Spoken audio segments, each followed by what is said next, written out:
देखो, यहाँ पे एक साझेदार पेटी में प्रति मास के अंत में एक समान रकम का आहरण करता है। वर्ष के अंत में कुल आहरण 12,000 किया है।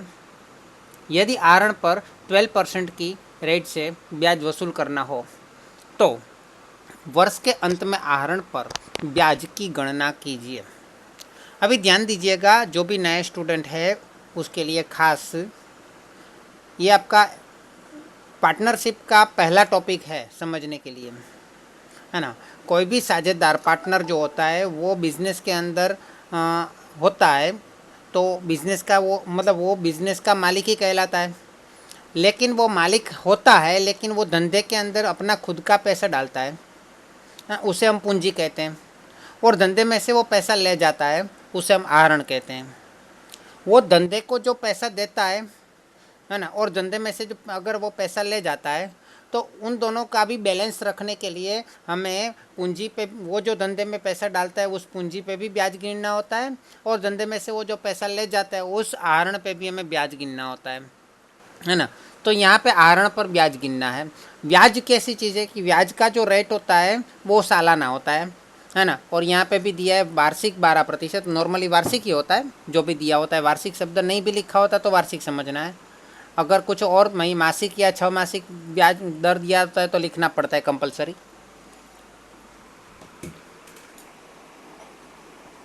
तो यहाँ पे रेट ऑफ इंटरेस्ट, ब्याज का दर कितना है? 12%। अभी हम उसको अलग अलग ऑप्शन में समझेंगे, और यहाँ पे जो दिया है सवाल उसको भी समझेंगे। तो अलग अलग कंपैरिजन करेंगे तो हमें ज़्यादा समझ पड़ेगा। ठीक है, चलो। तो पहली बात तो मैं ये समझ लेता हूँ कि वो वर्ष जैसे ही धंधे का साल शुरू होता है वो 12,000 रुपया आहरण कर लेता है, मतलब 12,000 रुपया विड्रॉ कर लेता है, मतलब उपाड़ कर लेता है। तो 12,000 रुपया वो धंधे में से उठा लेगा साल के प्रारंभ में, है ना। तो वर्ष के अंत में उसको कितना ब्याज चुकाना पड़ेगा? तो नॉर्मल चीज़ है, 12,000 पे पूरे साल उसने 12,000 तो पहले से ही ले लिया, और पूरे साल उसने 12,000 का यूज़ किया, है ना। तो 12,000 रुपये का उसने उपयोग किया, पूरे साल के लिए किया। तो पूरे साल का हम ब्याज गिनेंगे, और पूरे साल का ब्याज गिनना है तो हम सिंपल सा कर देते हैं, है ना। कैसे कैलकुलेशन करते हैं? गुणा 12% कर देते हैं, क्योंकि सालाना ही मिलता है हमको। तो 12,000 का 12% कितना होता है? 1440 ब्याज देना पड़ेगा। यह हो गया पहला ऑप्शन, अगर वो वर्ष के प्रारंभ में पूरा पैसा उठा लेता है 12,000। फिर वो सोचता है कि भाई मेरे को वर्ष के प्रारंभ में पैसा उठा लिया, लेकिन मेरे को ज़रूरत तो नहीं थी, मेरे को 1440 ब्याज चुकाना पड़ा। प्रारंभ में 12,000 उठाया, उसको लगा एक काम करता हूँ मैं, वर्ष में प्रारंभ में 6,000 उठाता हूँ और 6 महीने के बाद 6,000 उठाता हूँ। वो अगर ऐसा सोचता है ना, तो प्रथम 6 महीने में उसने 6 मास, मतलब प्रारंभ में उसने कितना उठाया? 6,000 उठाया, और 6 महीने के बाद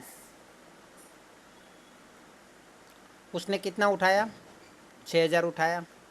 तो उसको कितना ब्याज चुकाना पड़ेगा? तो वर्ष के प्रारंभ में उसने 6,000 उठाया, उसको 12 महीने का पूरे पूरे साल का चुकाना पड़ेगा। तो उसका तो हम डायरेक्टली गुणा 12% कर देंगे, तो कितना आएगा?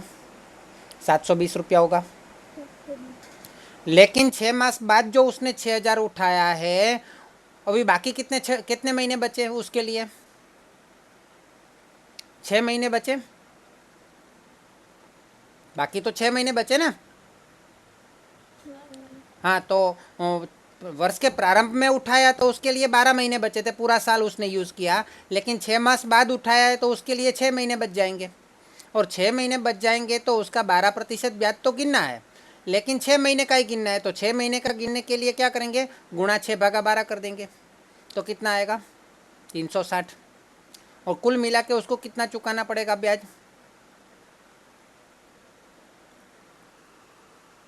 कितना ब्याज चुकाना पड़ेगा? बराबर, ये दूसरा ऑप्शन हो गया। चलो तीसरा ऑप्शन देखते हैं। वो सोच रहा है कि भाई अब मेरे को 6,000 उठा लेता हूँ, लेकिन पड़ा रहता है, कोई काम तो आता नहीं, कभी कभी काम लग जाता है। तो अब मैं एक काम करता हूँ, है, वर्ष में 3 बार उठाता हूँ, है ना। मतलब उसने क्या किया, वर्ष हमारा कब शुरू होता है? 1/4 को शुरू होता है। तो 1/4 को उसने उठाया, 12 का 3 भाग कर दिया उसने 4,000 का। तो 1/4 को उसने 4,000 उठाया, बराबर है। फिर 4 महीने बाद मतलब 5, 6, 7, 8 એટલે 8 को उठाया 4,000, और बाद में 4 महीने बाद मतलब 9, 10, 11, 12 मतलब 12वें महीने में पहली तारीख को, 12वें महीने की पहली तारीख को उसने उठाया 4,000। तो पहले 4,000 पे तो उसको 12 महीने का ब्याज लग जाएगा, पूरे साल का लग जाएगा, है ना। तो 12 महीने का लग जाएगा, तो गुणा 12/12 करने की कोई ज़रूरत नहीं है, डायरेक्ट 4,000 का 12% कर दो, 480 हुआ। क्योंकि ये 4,000 रुपया वो 12 महीने के लिए यूज़ कर रहा है। अभी बाकी दूसरा जो 1/8 को जो उसने पैसा उठाया है वो कितना महीना वो यूज़ कर रहा है, मुझे बताओगे कोई? 8, 9, 10, 11, 12, 1, 2, 3, है ना। साल का अंत कब होता है? 31/3 को होता है ना, 31/3 को साल खत्म होता है। तो 1/8 से लेके 31/3 कितना महीना हो जाएगा? 8वां, 9वां, 10वां, 11वां, 12वां पहला, दूसरा, तीसरा, कितना महीना हो गया? 8 महीना हो गया। तो उसने इस पैसे को 8 महीना यूज़ किया, तो 8 महीना यूज़ किया तो 8/12 बराबर कितना होगा? 320 रुपया होगा, है ना। उसके बाद उसने वापस 3,000 उठाया, 4,000 उठाया, वो 1/12 का उठाया, तो कितना महीना उसने यूज़ किया? 12वां महीना, पहला महीना, दूसरा महीना, तीसरा महीना, 4 महीना यूज़ किया। तो 4 महीना यूज़ किया तो उसको 12% की दर से ब्याज लगेगा, लेकिन केवल 4 महीने का लगेगा। तो गुणा 4/12 कर देंगे तो कितना होगा? 12/12 कट गया, 4 चौके 16, 160 रुपया होगा, है ना। तो कितना आ गया टोटल? 960 रुपया। तो देखो उसने पूरे का पूरा उठा लिया होता पहले से तो ज़्यादा ब्याज लगता। उसने 6-6 महीने में 2 बार उठाया तो कम ब्याज लगा। उसने 4-4 महीने में 3 भाग में उसने उठाया पैसा तो और कम ब्याज लगा उसको।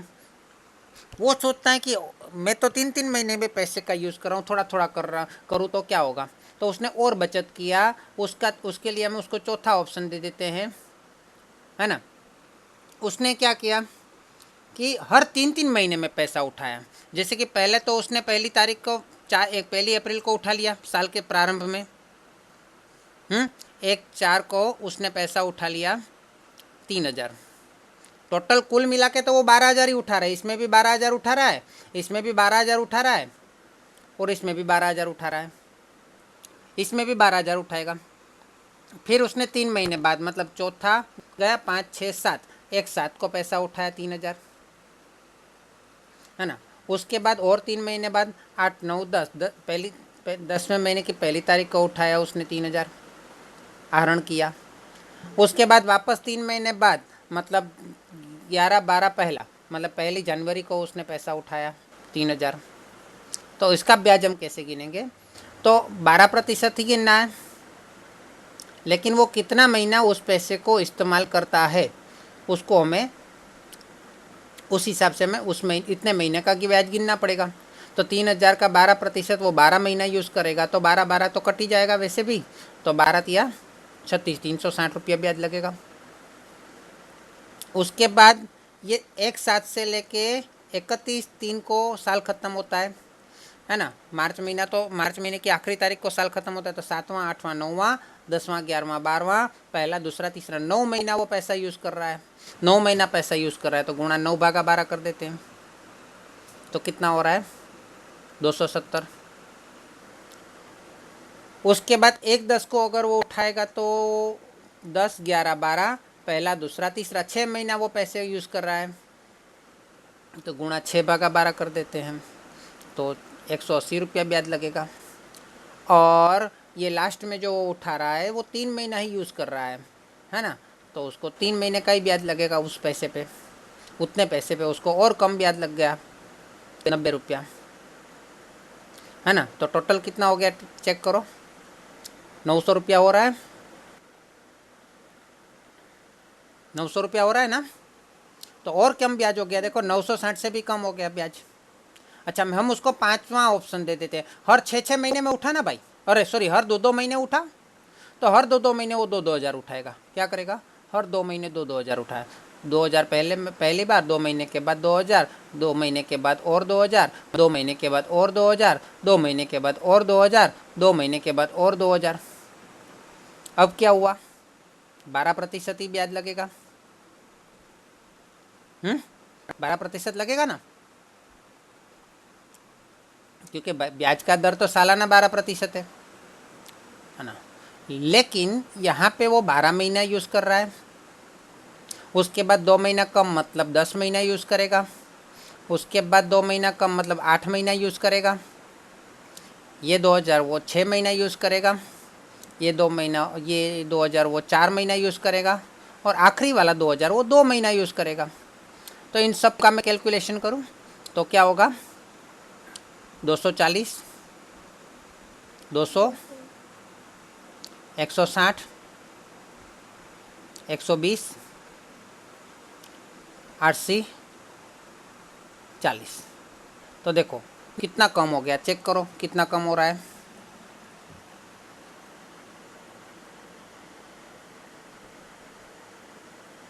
कितना टोटल हो रहा है, 840 हो गया। देखो कितना कम ब्याज चुकाना पड़ रहा है उसको, है ना। लेकिन मैं ये टोटल 6 महीने का सबका अलग अलग गिनूँ, इससे अच्छा इन सब का मेरे को टोटल ही करना है ना। हाँ, तो मैं क्या कर सकता हूँ, ये 2000 कितनी बार है, 6 बार है, ये 12% कितनी बार है, 6 बार है ना। 12% और 2000 वो तो कॉमन निकल जाएगा, 2000 गुणा 12% उतना तो कॉमन निकल गया। अच्छा, बट इन सब के बटे में 12 है वो भी तो कॉमन निकल जाएगा, क्योंकि सभी में है। बचा क्या, 12, 10, 8, 6, 4, 2, उतने का टोटल कर दो, कितना होता है मुझे बताओ। 12 + 10 + 8 + 6 + 4 + 2, 12 और 2 14, 14 42, 420 हो रहा है, सॉरी 42 हो रहा है। चलो 42 हुआ, तो अभी इसका कितना हो रहा है, 42 के हिसाब से 12 12 कट गया, 12% है तो 2 0 कट गए। 42 × 20 कितना हो रहा है, 840 हो रहा है। तो इन सब का अलग अलग ब्याज ढूंढना सही है कि इन सबको कॉमन निकाल के डायरेक्ट 42 से गुणा करना सही है, कौन सा आसान लगा आपको, कौन सा आसान लगा। हाँ, कॉमन निकाला, कॉमन निकालने वाला आसान है ना। तो यही चीज़ है, हमें सीखना है। लेकिन ये सब चीज़ें डिटेल में मैंने आपको समझाई है। आपकी बुक में ये 2 महीने वाला, 3 महीने वाला, 4 महीने वाला, 6 महीने वाला नहीं है। आपकी बुक में केवल 1 महीने वाला गिनती है, लेकिन उसको हम अभी समझेंगे जो यहाँ पे प्रश्न में दिया है उसके बारे में। ठीक है, तो इन सब को मैं थोड़ा साइड में रख देता हूँ ताकि आपको लिखना हो तो बाद में लिख सको। ठीक है, ओके। चलो अभी हम गिनते हैं, 2 महीना गिना। अभी उसने सोचा कि भाई एक काम करते हैं, 12,000 पैसा मेरे को उठाना है, तो हर महीने 1,000 भी तो उठा सकता हूँ, है ना। तो हर महीने वो 1,000 उठाएगा। जनवरी महीने की पहली तारीख को, सॉरी जनवरी नहीं, अप्रैल महीने की पहली तारीख को 1,000 उठाएगा। फिर मार्च, अप्रैल में 1,000, छठे महीने की पहली तारीख को 1,000, 7वें महीने की पहली तारीख को 1,000, 8वें महीने की पहली तारीख को 1,000, 9वें महीने की पहली तारीख को 1,000, 10वें महीने की पहली तारीख को 1,000, 11वें महीने की पहली तारीख को 1,000, इसी तरह 12वें महीने पहली तारीख को 1,000। पगार के हिसाब से हर महीने की पहली तारीख को 1,000 उठाएगा। उसके बाद वाले साल में, नए साल में, पहली जनवरी को 1,000, फिर फरवरी में 1,000 और मार्च में 1,000, 12 महीना हो गया। चलो इसका ब्याज कैसे गिनेंगे, इस पहली बार जो उसने उठाया उसको 12 महीना यूज़ कर रहा है, वो 12% तो कह देता हूँ पहले, 12% और 12 महीना यूज़ कर रहा है वो। उसके बाद वाले महीने का जो पैसा उठा रहा है उसको वो 11 महीना यूज़ कर रहा है, सॉरी 11/12। उसके बाद वाले महीने को जो उठाएगा उसको 10 महीना यूज़ कर रहा है, फिर 9 महीना, है ना, गुणा 12% गुणा 9/12 गुणा 12% गुणा 8/12, फिर 7/12, फिर 6/12, फिर 5/12, फिर 4 सॉरी ये 5/12, उसके नीचे 4, 4/12, 3/12, 2/12 एंड 1/12। तो चलो गिनती करें सभी महीने का कितना होता है। 120, 110, 100, ये सबका गिनना सही है ना कि डायरेक्ट गिने? कॉमन निकाल के कर दूँ? चलो वो भी करता हूँ, ये भी करता हूँ, चेक तो करते हैं समान आता है कि नहीं। वैसे तो मैथ्स है, मैथ्स में कोई गलत नहीं होता है ना, इधर से करो या उधर से करो।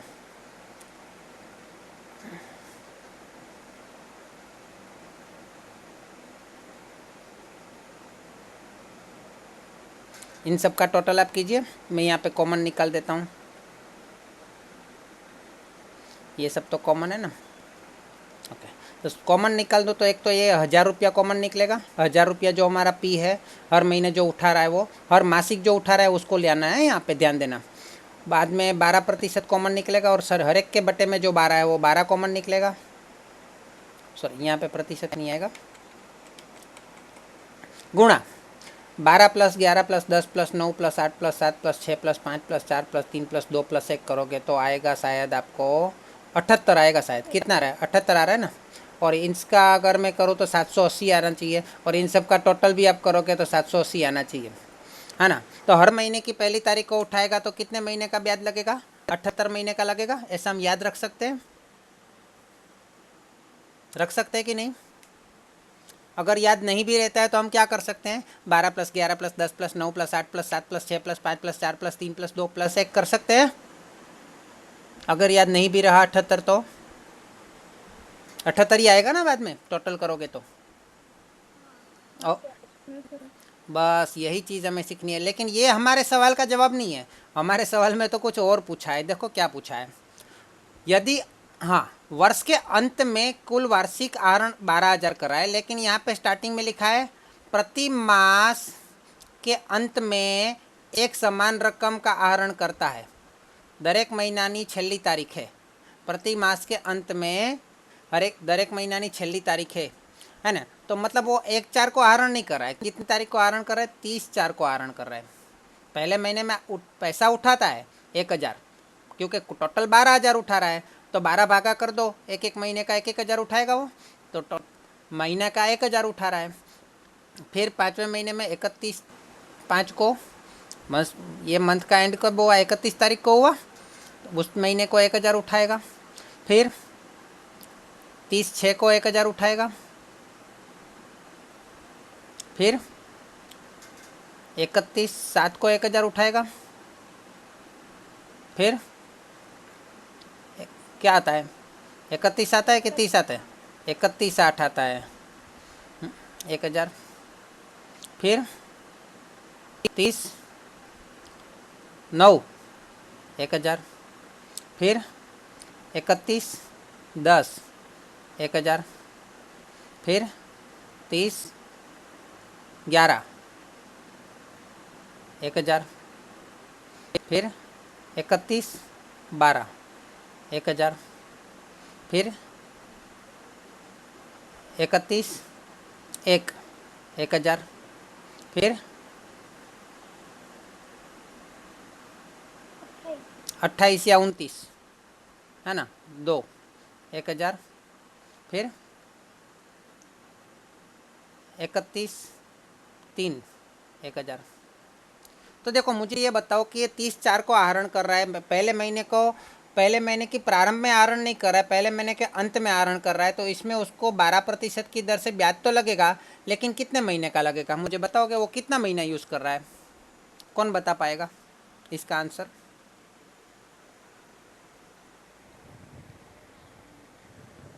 नहीं, 12 महीना नहीं कर रहा है। पहला महीना तो ख़त्म हो गया, पहला महीना ख़त्म हो गया, तो 11 महीने के लिए यूज़ कर रहा है। तो यहाँ पे हम कर दे 11/12। उसके बाद वाले महीने के आखिरी महीने, मतलब 2 महीने तो निकल गए, तो कितना महीना यूज़ कर रहा है? 10 महीना यूज़ कर रहा है। उसके बाद 9 महीना, उसके बाद 8 महीना, उसके बाद 7 महीना, उसके बाद 6 महीना, 5 महीना, 4 महीना, 3 महीना, 2 महीना, 1 महीना और 0 महीना। आखिरी वाला पैसा तो इस साल में तो यूज़ नहीं कर, अगले साल के एक पहले महीने यूज़ करेगा वो, इस साल तो वो यूज़ ही नहीं कर रहा है ना। तो चलो इन सब का गुणा करोगे तो पहले महीने का कितना ब्याज आएगा, 110 आएगा। दूसरे महीने में जो आहरण किया उसका 100 आएगा। इन सब का टोटल कर सकते हो आप, 90, 80, 70, 60, 50, 40, 30, 20, 10 और 0। चलो इसका कॉमन निकाल के ट्राई करूँ, आप टोटल मारिएगा इसका, मैं कॉमन निकाल के ट्राई करता हूँ, है ना। सबका कॉमन में 1000 निकल जाता है, 12% भी सबका कॉमन निकल जाएगा और बट्टे में जो 12 है वो भी कॉमन निकल जाएगा। तो गुणा क्या होगा इन सब का टोटल, तो 11 से 1 का टोटल कितना होता है, 11 + 10 + 9 + हाँ 66, 66, वेरी गुड। तो इसका ब्याज कितना होना चाहिए, 660 रुपया होना चाहिए। तो देखो उसको 660 रुपया वो साल के प्रारंभ में कर रहा था तो 1440 रुपया ब्याज चुकाना पड़ रहा था, जबकि उसको यहाँ पे 660 रुपया ही ब्याज चुकाना पड़ रहा है। तो ये ऑप्शन सबसे अच्छा है ना। अच्छा, आपको कौन सा अच्छा लग रहा है, आपको एग्जाम में कुछ भी कर सकते हो, है ना। ये बड़ा वाला पूरा गिनती करके भी कर सकते हो, नहीं तो आप प्रारंभ में हो तो 78 महीना और अंत में हो तो 66 महीने याद रख सकते हो, रख सकते हो। अगर नहीं भी रहा तो अंत में हो तो 11 से 1 का टोटल कर देने का, और प्रारंभ में हो तो 12 से 1 का टोटल कर देने का। यहाँ पे वर्ष के अंत में है तो 11 से 1 का टोटल कर दो, 66 आ गया, उतने महीने का ब्याज गिन लेने का, और यहाँ पे क्या लिखने का, 1000 लिखने का, है ना। तो हम क्या करेंगे, वो शॉर्टकट वाली टेक्निक यूज़ करेंगे, है ना। तो यहाँ पे मासिक आई, हमें सूत्र का पता है ब्याज का, आई बराबर PRN/100, ऐसे भी कर सकते हैं, है ना। यहाँ पे पी कौन सा लेंगे, पी की जगह मासिक आहरण लेंगे, क्या लेंगे, मासिक आहरण कितना है, 1000। रेट ऑफ इंटरेस्ट कितना है, 12%, है ना। यहाँ पे 100 नीचे करेंगे तो प्रतिशत नहीं लिखेंगे, गुणा एन कितना है, 66 महीना गिनना है, बटे में 100, और बटे में 12 भी करना पड़ेगा ना, वो 66/12। तो चलो इसका कितना आ रहा है, 660 आ रहा है आंसर। रुपया लिखना जरूरी है, रुपया नहीं लिखोगे तो आपको एक भी मार्क नहीं देंगे, ठीक है। तो यहाँ इस तरह से आप ऐसे सवाल का आंसर कर सकते हो। अच्छा एक और चीज़ बता दूँ, अगर ऐसा परीक्षा में पूछा जाए कि हर महीने की 15 तारीख को उठाएगा तो क्या होगा, तो कितने महीने होंगे, उसको आप अलग से कैलकुलेट कर सकते हो, लेकिन मैं आपको आसान तरीका बता देता हूँ। आपको अगर 66 याद है, 78 याद है, तो उन दोनों का एवरेज निकाल लो, 78 + 66/2 कर दो, कितना हो रहा है मुझे बताओ। अंत में 78, प्रारंभ में 66, तो हाँ 72 हो रहा है। हाँ तो जब 15 तारीख का बोले ना तो बहुत 15 बोले 16 बोले चलेगा, है ना। 16 तारीख बोले 15 तारीख बोले दोनों सही में होता है, जो ज़्यादा फर्क नहीं पड़ता। इसलिए उस टाइम पे आपको 72 महीने का ब्याज गिनने का, कितने महीने का गिनने का, अगर क्लियर हुआ सबको, ओके।